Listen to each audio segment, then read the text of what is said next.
Philippine Defense Community. Gusto kong i-con ito sa inyo, i-share sa inyo. At gusto kong sabihin sa inyo na this is not my idea. Pero itong commentary analysis ng Philippine Defense Community, aros parihas ng mga discussions natin. Kaya nagustuhan ko siya. So yon, mga kababayan. Speaking over DCWB, Pimentel said the Senate needed a better unifier. Correct. Amid the escalating dispute between the majority and minority over mga senador na may kinakaharap na kaso, puro nila kaalyado. Jinggoy Estrada, kaso graft and plunder kaugnay ng illegal budgetary insertions at project allocation sa DPWH 2025 budget. Disarrange nyo ito ngayon pa lang. Nagbabagang mga balita at pagtalakay sa mga isyu ng lipunan. Bulsa! Opinyon, banat at paglalantad sa katotohanan. Bulsa! What you see is what you get. You decide. Ngayong umaga, pag-usapan natin itong mga mainit na balita.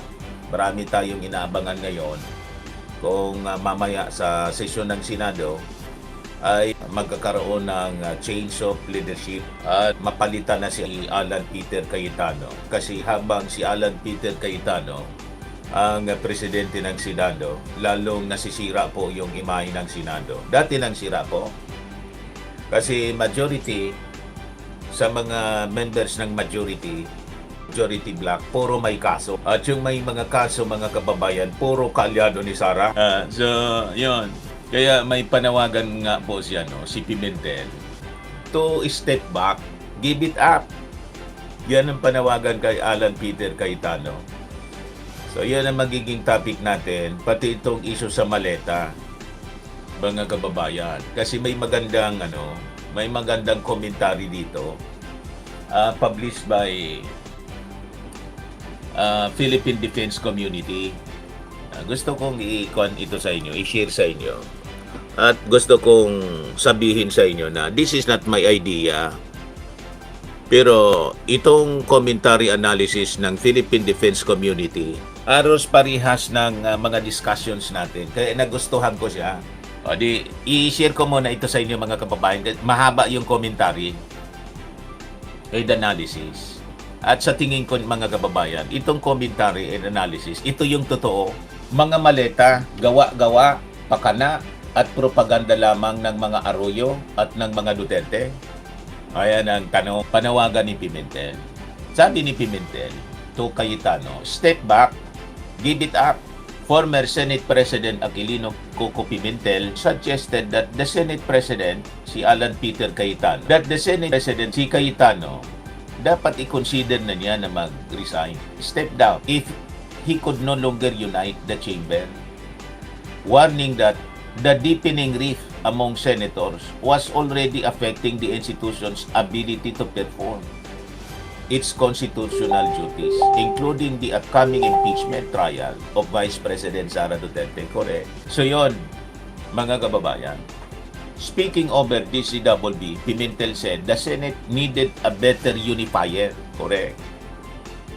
Amid the escalating dispute between the majority and minority over proposed amendment to the chamber rules that would allow senators to participate and vote remotely during plenary sessions. But then, the chamber has not been able to achieve anything because of all these bickerings.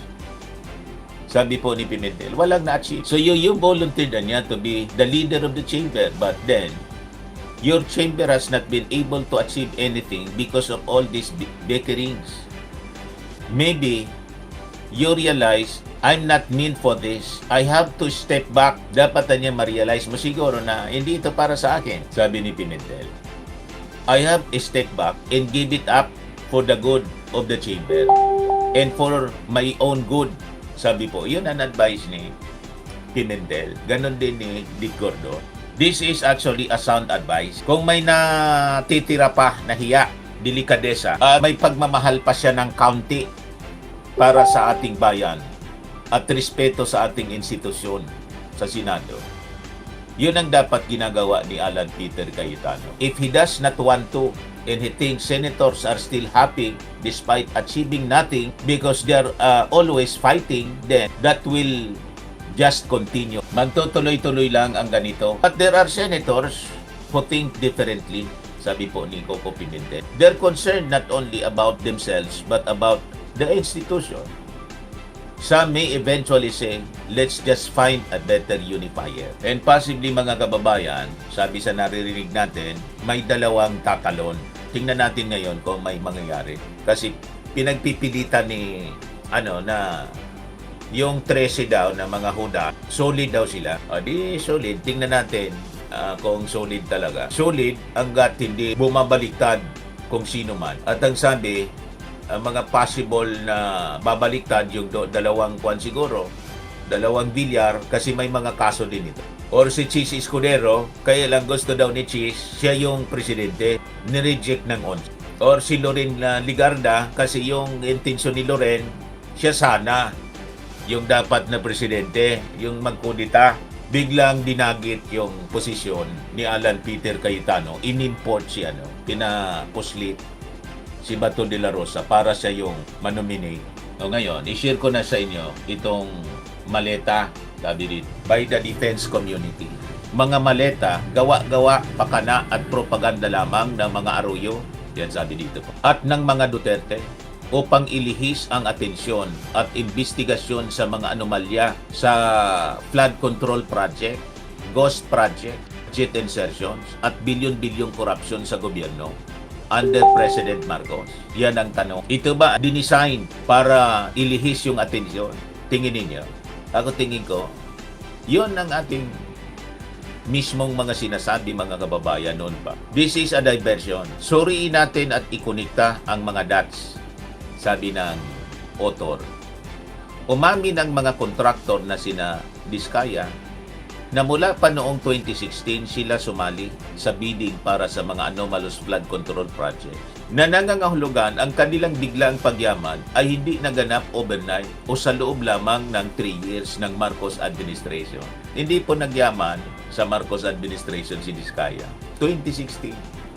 Tumiba. Bilyon.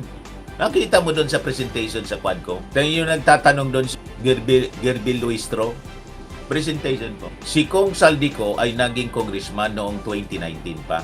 Ngunit ang Ako Bicol party list ni Kong Saldico ay tinatag noong 2009 pa. Sa unang investigasyon ng Blue Ribbon Committee sa ilalim ng pamumuno ni Senator Marcoleta, itinuro ng mga Diskaya si Speaker Martin Romualdez at si Kong Saldico na dinadalhan nila ng pera na may kinalaman sa anomalous flood control project. Note, sabi niya, hindi binanggit ng mga Diskaya si President Marcos. Bumaliktad sina Engineer Bryce Hernandez, Engineer Alcantara at nag-recant ng affidavit at dinawit na sa korupsyon sa anomalous flood control project sina Senator Estrada, Villanueva. Yan ay matapos magbiro pa ni Senator Marcoleta na safe na daw si Estrada. So sabi dito, ngunit kadaunan nalaman din natin konektado din pala sa mga Diskaya si Senator Marcoleta, kaya't nabansagan bilang abogado ng mga Diskaya si Senator Marcoleta. Konektado doon sa isang company, yung asawa. So nagpatuloy ang investigasyon sa Blue Ribbon Committee at kadaunan ay pinalitan ito ni Senator Ping Lacson bilang bagong chairman ng Blue Ribbon Committee. So naging consistent naman sina Engineer Alcantara at Engineer Bryce Hernandez sa pagdawit kina Senator Estrada at Senator Villanueva sa anomalous flood control projects na kalaunan ay dinawit naman ni DPWH Yusek Bernardo, sina Senator Escudero, Nancy Binay at Congressman Saldico sa anomalous flood control project. So, consistent din ang mga Diskaya sa pagdawit kina Congressman Martin Romualdez at Kong Saldico sa anomalous flood control projects. Note, hindi dinawit o pinangalanan ng mga kontraktor. Pero by the way, may kulang dito kasi. Yung pagdawit pala kay Congressman Martin Romualdez, hindi nabanggit dito. Sa anomalous flood control projects, ang sabi mismo ni Diskaya, narinig lang niya. So possibly name dropping lang. Chismis. At narinig niya sa inuman. So possibly may mga contractors at mga congressmen na ginagamit yung pangalan po ni Speaker Martin para makadil. Nangyayari talaga yung ganon. So madaling sabi, hindi direktang knowledge ni Diskaya. Naikwento lang, hindi dinawin o pinangalanan ng mga contractors, engineer at dating DPWH Yusek, si President Marcos o ang mga Marcos sa anomalous flood control project. Ngayon, sa kalagitnaan ng investigasyon ng Blue Ribbon Committee sa ilalim ni Senator Ping Lacson, gumawa ng video si Saldico at dinawit nito sa anomalous flood control project si President Marcos at si Congressman Martin Romualdez. Ang issue ito ay tinawag na maleta issue dahil dito daw nilagay ang mga limpak-limpak na pera na dinadala sa mga bahay ni Congressman Martin Romualdez. Ang problema, yung delivery sa bahay, imposibleng mangyari. Bakit po? Diniliver daw sa bahay ni sa Forbes ba yun? Yung bahay pala, under renovation. Wala man doon taong... Matapos ang video na ito, humarap sa Blue Ribbon Committee ang isang surprise witness ni Senator Marcoleta na si ex-Marine Gutesa.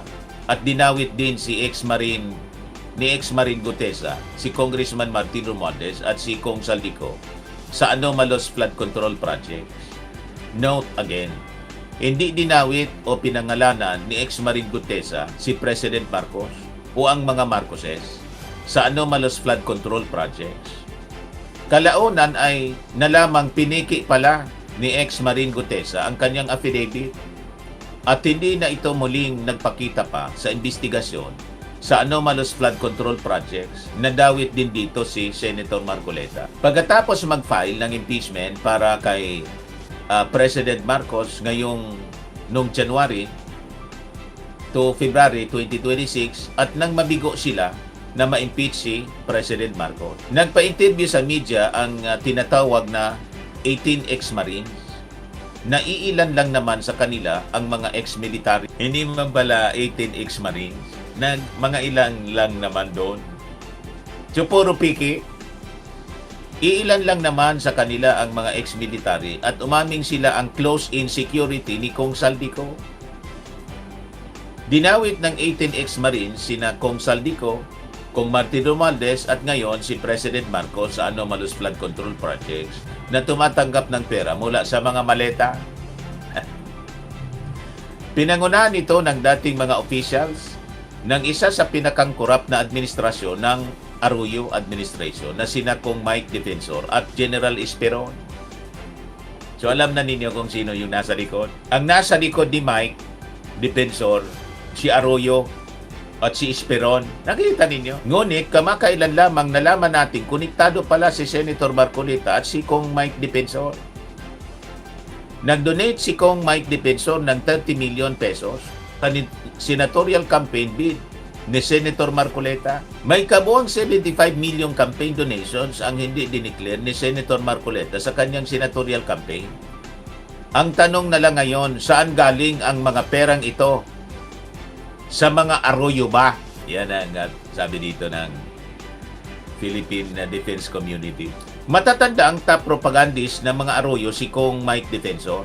Dawit din ito sa Hilugarsi Scandal noong Arroyo administration sa dayaan ng 2004 national and presidential elections against kay FPJ. Sa madaling salita, bihasa na sa propaganda, cover-ups at dirty political strategies itong si Mike Defensor. Kaya maaari nating ipalagay na ang pag-amin at pagdawit ni Congressman Saldico, Gutesa, ex-Marines at ang maleta issue at sa pagdawit sa mga Marcos sa anomalous flood control projects, kagagawan at propaganda lamang ng mga Duterte at mga Arroyo upang ilihis ang atensyon at ang investigasyon sa anomalous flood control projects, ghost project at budget insertion sa mga politiko na affiliated o connected sa Duterte at sa mga Arroyo. At para na rin siraan at i-derail o i-discredit ang anti-corruption campaign ng ating Pangulo. Yun lagi ang sinasabi natin. Itong maleta issue po, distraction ito. Huwag tayong papayag po na ma-distract tayo sa pananagutan ng mga taong dapat managot. Binabaliktad nila lahat. Na siyang nagbunyag ng korupsyon sa anomalous flood control project sa kanyang State of the Nation address noong July 2025. Yung ating Pangulo ang malinaw na nag-expose nito kasi napahiya nga siya. Napahiya siya. He was hoping yung expectation niya hindi nga baha sa Pilipinas kasi ang napagawa ng Duterte administration, siya 5,000 lang yung naipagawa pa niya. 5,500 yung Marcos administration sa first 3 years. Yung Duterte po, napakarami, 14,000. Bakit niya bumabaha pa? In-inspection, puro po kaluluwa. Kaya ginugulo nila yung investigasyon po. Ginugulo nila. Kaya gusto nilang agawin. Yung Blue Ribbon, inagaw na nga po. Para magpa-imbestiga sila at yung mga totoong sangkot, mga sangkot tingnan ninyo.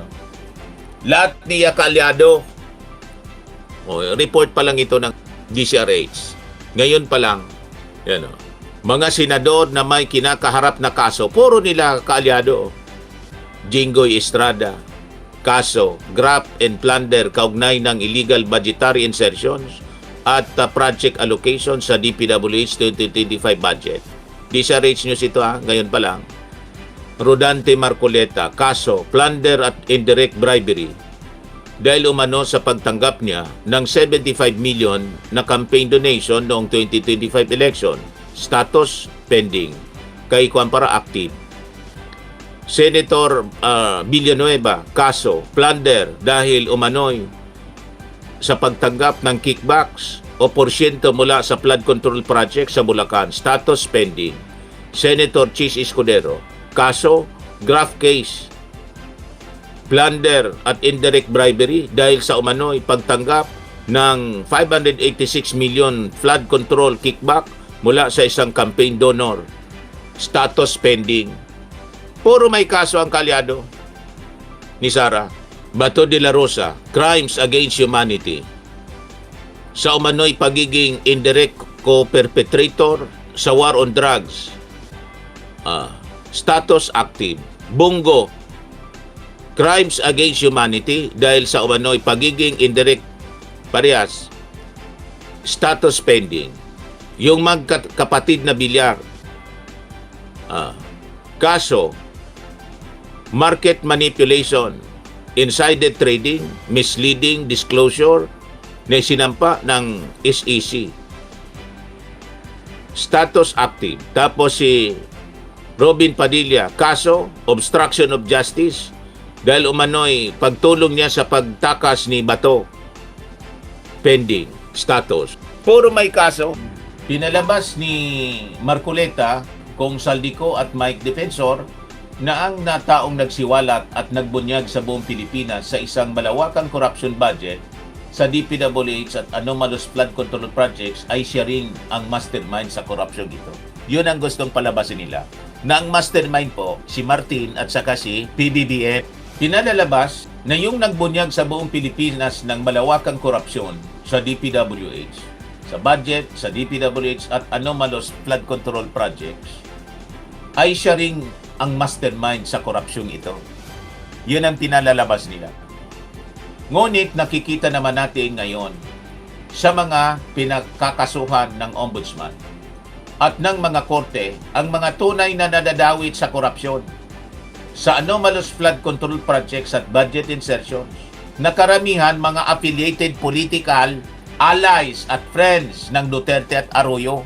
Yun ang pinakita ko sa inyo. Lahat ito barkada nila. Kita na ninyo. So ang tanong ngayon, sabi dito, bakit dinawit si President Marcos at ang mga Marcos sa anomalous flood control projects kung in the first place hindi naman sila pinangalanan at dinawit ng mga kontraktor? Hindi man sila dinawit. Engineer at DPWH official sa anomalous flood control project, ghost projects at budget insertion. Isa lang itong patunay na ang maleta issue, Gutesa at ang mga 18 ex-Marines ay gawa-gawang issue at isang malaking propaganda lamang ng mga Duterte at mga Arroyo.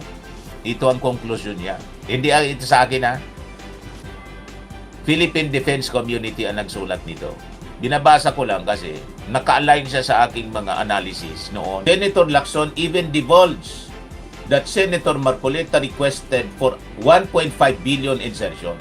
Ngunit 500 million lang ang nailabas as insertions ni Senator Marcoleta na may kaugnayan sa anomalous flood control projects. Correct. At si Senator Marcoleta pa ulit ang hahawak sa isang Blue Ribbon Committee, subcommittee, na mag-iimbestiga lamang sa anomalous flood control projects, ghost project, budget insertion.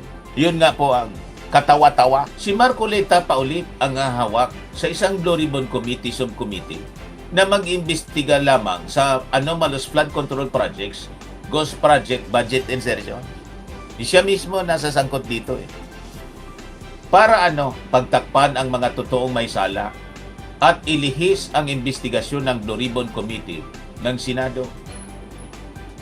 Kung sa mga korte pa may conflict of interest, kaya dapat mag-inhibit ang mga nadadawit sa anomalous flood control projects sa Blue Ribbon Committee o sa Senado para sa hustisya at patas na investigasyon. Ano masasabi ninyo, mga kababayan? Anyway, maraming salamat po. Babay na po, mga kababayan. Salamat. God bless. Swimming and lifting cream, pinapahid po sa mga pulses in affected area. Mainam po sa paninigas ng mga kaso-kasuan.